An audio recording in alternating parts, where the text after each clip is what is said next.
మీరు 5 సంవత్సరాల పాటు వెళ్ళి చేసింది ఏంటయ్యా అంటే తీసేది రికార్డ్స్ తీస్తే ఏమీ లేదు. మళ్ళీ వెళ్ళినప్పుడల్లా విపరీతమైన బిల్డప్. ఈ బిల్డప్ బాబుని చూసి అలా ఆశ్చర్యపోయారు. ఆ రోజు పేపర్లన్నీ కూడా ఆ రోజు జనం ఆశ్చర్యపోయారు. అనేక సందర్భాల్లో చెప్పాను. సహజంగా ఈ సందర్భంలో అంటే ఈ సమయంలో దావోస్లో -5, -10 డిగ్రీలు నడుస్తూ ఉంటుంది టెంపరేచర్స్. విపరీతమైన చలి ఉంటుంది. సహజంగా అందరికీ అదే ఉంటుంది కదా. ఎన్నోళ్ళు దాదాపు 2,500 నుంచి 3,000 మంది ప్రతినిధులు ఉంటారు.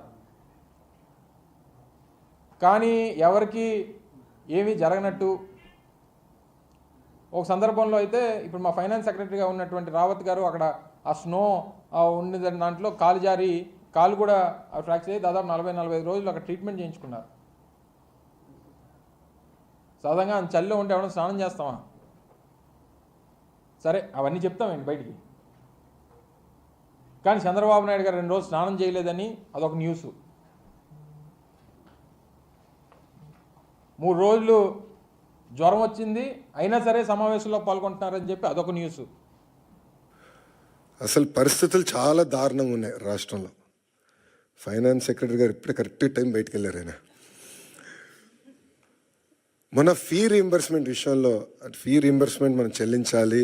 చాలా ఆలస్యమైందంటే ఎంత అంటే ప్రయారిటీస్లో ఇది ఇంక ప్రయారిటీ ఉంది, చేయాలి, మనం కంపల్సరీ చెల్లించాలంటే చాలా కష్టపడాల్సి వచ్చింది.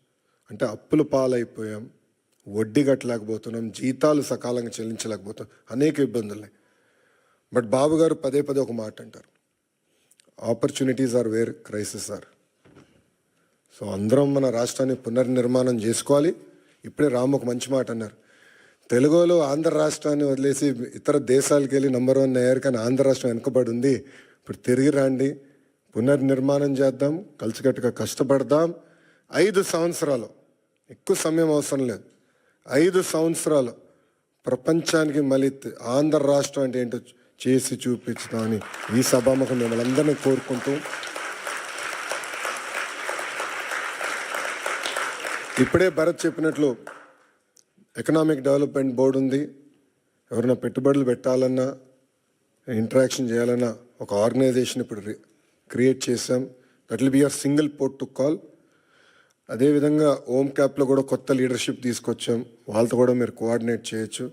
ఇక్కడ చాలామందికి నా వాట్సాప్ నెంబర్ ఉంది, చాలామంది నాకు మెసేజ్ పెడతా ఉంటారు.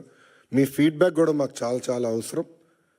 కేవలం అభివృద్ధే కాదు, రాజకీయ పరంగా కూడా మీ ఫీడ్బ్యాక్ మాకు చాలా అవసరం. Time to time me feedback తీసుకుని ఒకవేళ దారి తప్పుతున్నా అంటే మళ్ళీ సరైన దారిలో పెట్టాల్సిన బాధ్యత కూడా మన పైన ఉంటుంది. సో ఆ ఫీడ్బ్యాక్ కూడా మీరు ఇవ్వాలని సభాముఖంగా కోరుకుంటూ, ఒక మిత్రుడు కూర్చున్నప్పుడు చూపించాడు, ఒక అతని పేరు ఎర్ర బుక్ గురించి చూపించాడు. పాదయాత్రలు ఎర్ర బుక్ గురించి మాడితే ఎవడు పట్టించుకోలేదబ్బా. ఎన్నికలైన తర్వాత అది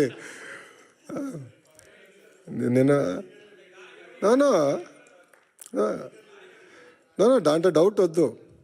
మీరు చూస్తే నేను పాదయాత్రలో చాలా స్పష్టంగా చెప్పా, ఎవరైతే చట్టాన్ని ఉల్లంఘించి ప్రజల్ని, కార్యకర్తల్ని ఇబ్బంది పెట్టారో వాళ్ళని వదిలేది లేదు అని చెప్పా.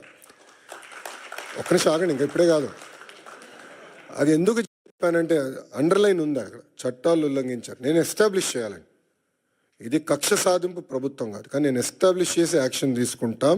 దాంట్లో ఎలాంటి సందేహం మీకు అవసరం లేదు. రిలాక్స్డ్గా ఉండండి, మీరు యాక్షన్ చూస్తారు.